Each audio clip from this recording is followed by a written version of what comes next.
La primera pregunta que quiero hacerle, presidente, se refiere digamos, a esta decisión que tomó el gobierno o el régimen de Maduro en los últimos días, que es desconocer su autoridad como presidente de la Asamblea Nacional. ¿Esto pone en duda su condición de presidente encargado de Venezuela? Lo ha ratificado el seno del Parlamento, no solamente el respaldo a mi presidencia, a la presidencia encargada, sino también el mundo libre.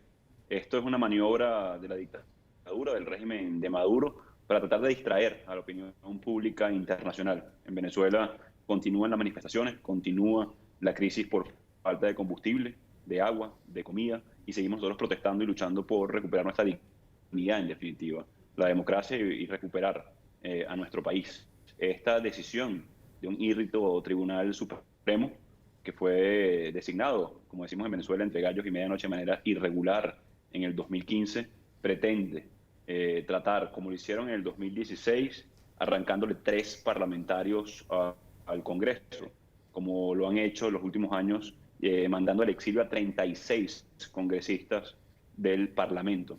No han podido, no lo van a lograr y hoy continuamos y seguimos adelante.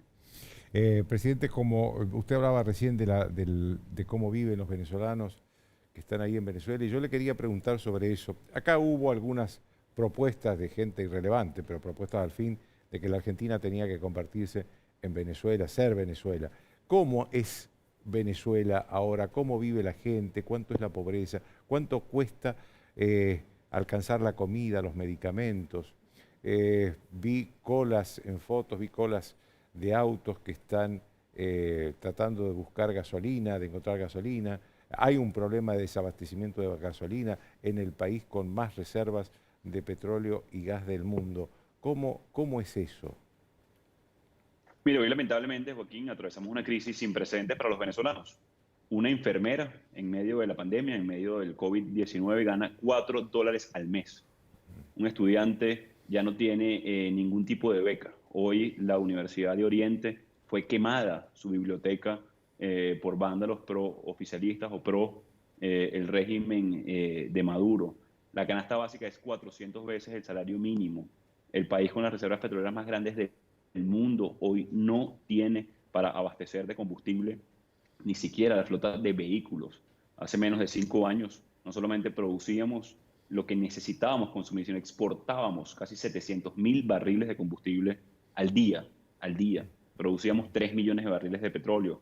Lamentablemente, producto de la corrupción, destruyeron la industria petrolera, nuestras ganancias, evidentemente. Somos un país que fue petrolero, hoy tenemos apenas petróleo, hay 432 presos políticos, han sacado del aire a más de 300 radios estadales y nacionales, más de 18 periódicos a nivel nacional, pero lo relevante de esto, Joaquín, no es esa tragedia que estamos atravesando, sino que la mayoría del país sigue protestando, sigue exigiendo, seguimos coalicionados, pero enfrentando a una dictadura que tiene vínculos con el narcotráfico, que prefirió aliarse con Irán, promotor del terrorismo a nivel internacional, con el ELN en Colombia, y pagarles con oro bañado de sangre que extraen de 112.000 kilómetros de extensión territorial en Venezuela, lo que llaman el arco minero, desplazar 20 etnias indígenas, cometer ecocidio en el Amazonas, que simplemente escuchar el clamor de todo un pueblo, de la mayoría de un pueblo que exige vivir con dignidad. En eso hoy, lamentablemente, es la emergencia humanitaria compleja que estamos atravesando, que la semana pasada se realizó una cumbre de donantes a nivel internacional por esos 5.5 millones de refugiados venezolanos en el mundo, principalmente, por cierto, en América del Sur. Ustedes lo han visto en la Argentina, lo han visto en Buenos Aires, y que, por cierto, es la segunda más grande después de Siria. Sí, hay una colectividad muy importante y muy querida de Venezuela acá en Buenos Aires.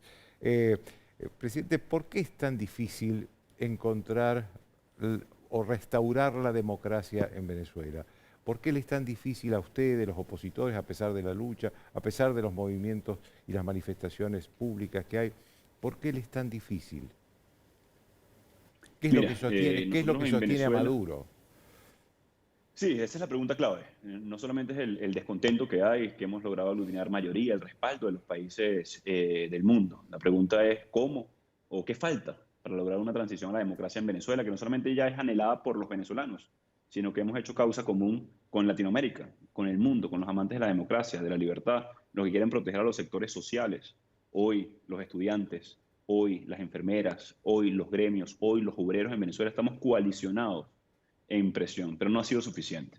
Hoy la dictadura de nuevo ha preferido aliarse con Irán, por ejemplo, ha preferido asesinar a jóvenes manifestando, ha preferido hoy aliarse con el narcotráfico. Y atención con esto, Joaquín, hoy Maduro tiene una investigación por narcotráfico en los Estados Unidos e incluso una recompensa de 15 millones de dólares por haberse vinculado con el narcotráfico. Maduro y no menos de 15 miembros del régimen. Nosotros hemos intentado incluso una mediación a través del Reino de Noruega en septiembre pasado del 2019. Hemos, por supuesto, ejercido en la mayoría la presión, la calle, pero hoy sigue la Fuerza Armada, por ejemplo, infiltrada por el régimen de Cuba, que básicamente genera miedo y terror. Han asesinado a no menos de 12 militares por tortura, por simplemente expresar descontento, por simplemente visibilizar la crisis que hay dentro de los cuarteles y en torno a la familia militar. Ese factor de la Fuerza Armada es un factor importante que no hemos descuidado. Hemos propuesto una ley de garantías incluso y amnistías de cara a la transición, entendiendo los procesos históricos que sufrió no solamente Latinoamérica, sino incluso Venezuela, luego del 58, cuando superamos esa dictadura, pero debemos insistir en generar la presión interna, la presión diplomática y por supuesto generar los puentes a los pocos factores que hoy le queda a la dictadura, que es el renglón militar y también la hegemonía de las comunicaciones. Sobre el tema militar le quería hacer una pregunta, presidente. ¿Usted cree que, usted tiene esperanzas de que en algún momento el gobierno, las Fuerzas Armadas se tomen distancia del gobierno de Maduro y dejen que los civiles resuelvan la crisis venezolana?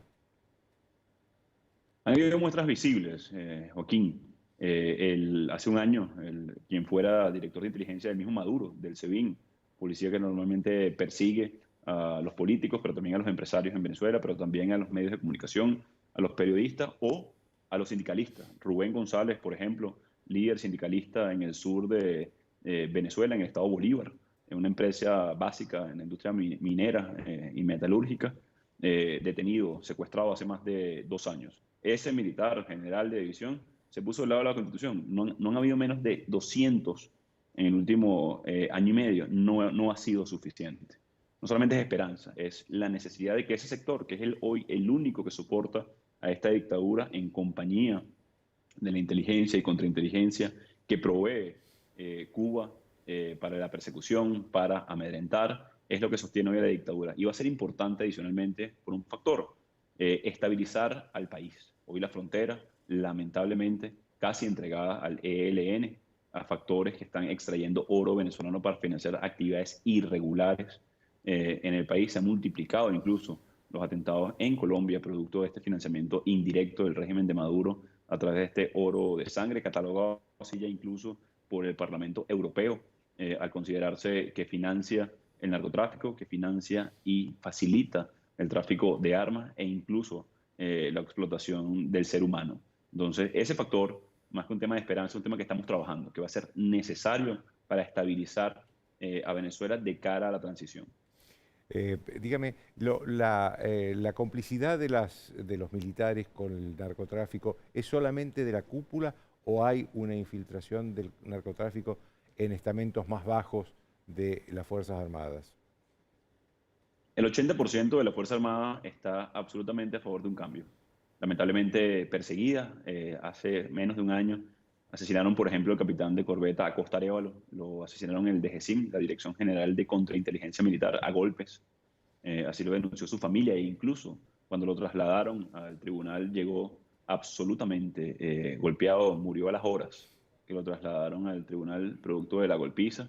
Y de nuevo, que sepamos, que tengamos la información, no menos de 12 en el último año han asesinado en los cuarteles. Los persiguen, los infiltran, les generan miedo, les generan contrainteligencia. Por eso hoy está tan sofocado ese sector.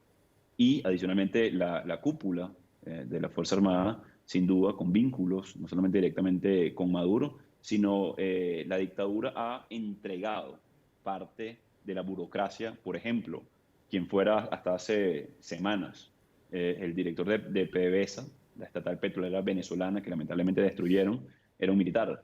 El director, quien regula las comunicaciones en Venezuela, militar. El director de quien hoy dirige, por ejemplo, la parte fiscal de la dictadura, un militar. El 52% de la burocracia de la dictadura la manejan altos rangos del estamento militar. Y por eso, y lo saben muy bien, por cierto, porque saben que es lo que lo sostiene hoy, intentan distribuir. Hoy el régimen de Maduro se parece mucho más a una mafia. No tienen seguidores hoy, tiene rechazo del 93% del país. Hoy tiene mucho más parecido a cómplices en este momento. Dígame, ¿usted descarta la posibilidad de que haya una intervención de tropas extranjeras en Venezuela? Joaquín, hoy la hay, debo decir, hay más de 2.000 funcionarios cubanos. Hace menos de un mes, en la cuenta de Twitter de la Fuerza Armada revelaron que militares rusos estaban haciendo labores de inteligencia y contrainteligencia para ubicar a militares que habían desertado o habían manifestado descontento a lo interno de la Fuerza Armada. Inmediatamente borraron el tweet, dándose cuenta del nivel de gravedad de lo que habían revelado hasta hace menos de un mes, donde habían militares rusos y la infiltración que te hacía referencia de cuerpos de inteligencia de Cuba. Cuando se hace referencia a una intervención militar o a la responsabilidad de proteger de las Naciones Unidas o incluso al Tratado Interamericano de Asistencia Recíproca en el caso de Venezuela, se está aproximando a soluciones, producto de esa pregunta que tú me hacías hace minutos. Bueno, ¿qué falta para lograr una transición en Venezuela? ¿Qué falta para recuperar la democracia si a todas luces violan derechos humanos, hay presos políticos, hay una hambruna, dicho así además por el World Food Program, por la ONU en este momento, comparada solamente con otros 4 países, Sudán del Sur, el Congo, Yemen y Afganistán. Y el quinto o cuarto país, Venezuela, con 20 millones de hectáreas cultivables. Por cierto, esos 4 países, junto con Venezuela, todos en guerra. La guerra en Venezuela vino de una dictadura en contra del ciudadano. Por eso la migración, por eso el riesgo de hambruna hoy que tenemos, según ONU, en Venezuela. Entonces, cuando hablamos de este tipo de alternativas, son aproximaciones a solución. ¿Cuál es la que prefieren los venezolanos, que prefiere Latinoamérica sin duda?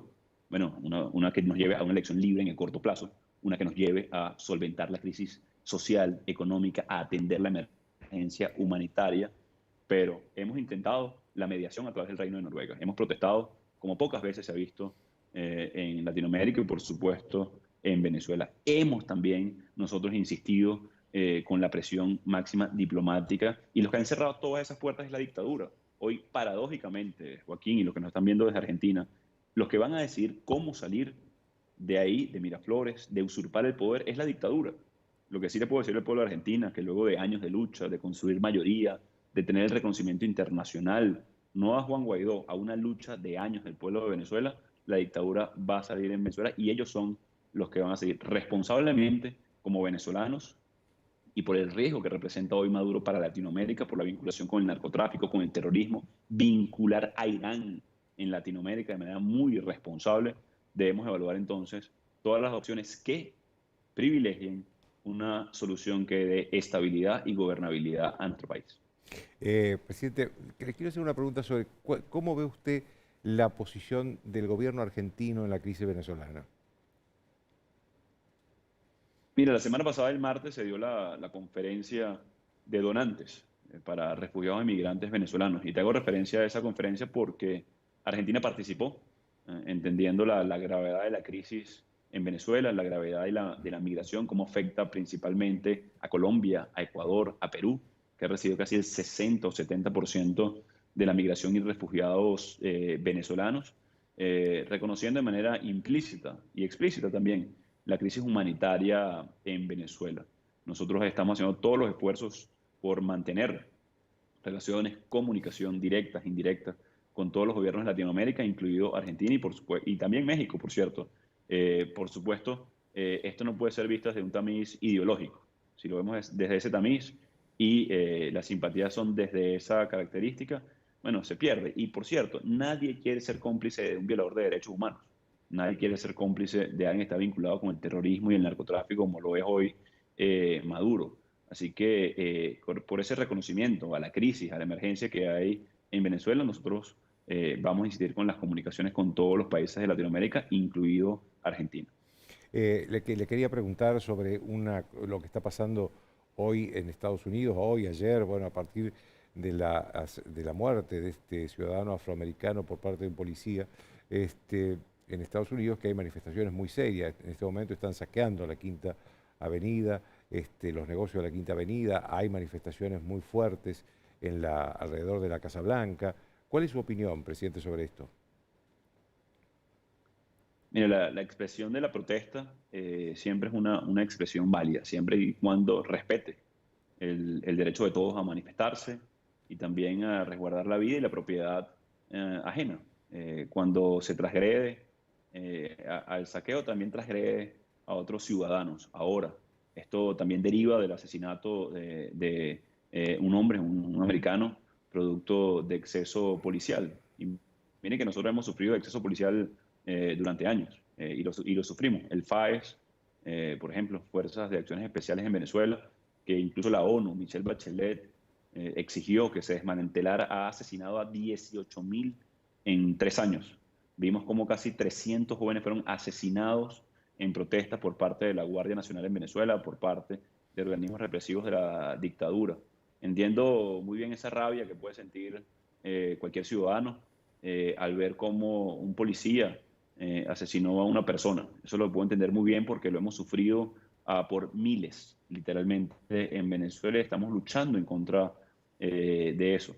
Pero la protesta debe ser orientada a objetivos, debe ser bien comunicada para que no sea infiltrada, para que no sea tergiversada y para que respete el derecho de todos. Así que en este momento que vive los Estados Unidos, nuestra solidaridad primero con las víctimas, con los que se sienten vulnerados. No se puede dejar a nadie atrás, porque genera o degenera en este tipo de acciones, pero también el llamado a la protesta pacífica que revitalice o que enaltezca el nombre de Floyd, esta persona que lamentablemente falleció y que preserve el futuro unido de un país hoy que está en protestas y que quiere salir adelante rápido como todo el continente. El presidente le quiere hacer una pregunta, mi colega y compañera a Carolina Moroso, así que le dejo a ella una última pregunta. Buenas Claro que noches, sí. Guaidó. Bueno, la pregunta tiene que ver con el vínculo con la Argentina, más precisamente con el vínculo con la administración de Alberto Fernández. Considerado que en algunos de los días más oscuros que recuerda la historia reciente de la Argentina, Venezuela ha sido un refugio para tantísimos exiliados argentinos y considerando también que hoy en Venezuela, según el Foro Penal, hay 451 presos políticos, hasta hace días atrás hablábamos de 428. ¿Esperaría usted un repudio más enérgico y más claro en la revalorización justamente de los pilares de la vida democrática por parte del gobierno argentino? Mira, yo creo que nunca podemos tolerar las dictaduras, los violadores de derechos humanos, porque siempre deriva en desastres, en lo que hoy estamos viviendo en Sudamérica. Durante muchos años se vio con complacencia incluso a Chávez, cuando desde Venezuela denunciamos, en mi caso, de que estoy en el movimiento estudiantil, hace ya más de 12 años, que solamente elecciones no son democracia. Independencia de poderes, libertad de expresión, respeto a los derechos humanos, entre otros, son factores fundamentales para el respeto al Estado de Derecho. La democracia siempre está en juego. Lo dice un joven venezolano, un presidente encargado que está combatiendo una dictadura para que sus ciudadanos puedan vivir con dignidad, para recuperar nuestra democracia y nuestra libertad. Nunca más en Latinoamérica podemos mirar con complacencia a un autócrata, a un dictador. En el caso de Chávez, porque generó a través de diferentes mecanismos y del petróleo venezolano, por cierto, simpatías. Simpatías que no tenían que ver con el empoderamiento ciudadano, con la real independencia, con la real autodeterminación de cada pueblo, de cada ciudad, de cada país. Yo sí quiero que Latinoamérica entera repudie a un violador de derechos humanos, a un dictador, Yo agradezco que reconocen la autonomía del Parlamento, que estuvieron presentes en este foro, en esta conferencia de donantes hace menos de una semana, que auspició Europa, hoy quiero que Latinoamérica sea más unida que nunca, que nos aglutinemos no en torno a una ideología, sino realmente a el empoderamiento de nuestra gente, al poder compartir información, al poder compartir y que sea un comercio rico y vivo. Yo vi hace años cómo un maletín de efectivo llegaba a la Argentina para financiar una campaña, producto de dinero venezolano que hoy no tenemos, producto que hoy nuestra gente se muere de hambre. Así que sí, agradezco los gestos de reconocimiento del Parlamento a la crisis venezolana, y como joven, como venezolano, como presidente encargado y presidente del Parlamento, yo espero siempre mucho más, no solamente de Argentina, sino de todos los ciudadanos que amamos la libertad, que peleamos y defendemos la democracia, y que nunca vamos a bajar la guardia hasta que todo ciudadano pueda ejercer con plenitud sus derechos.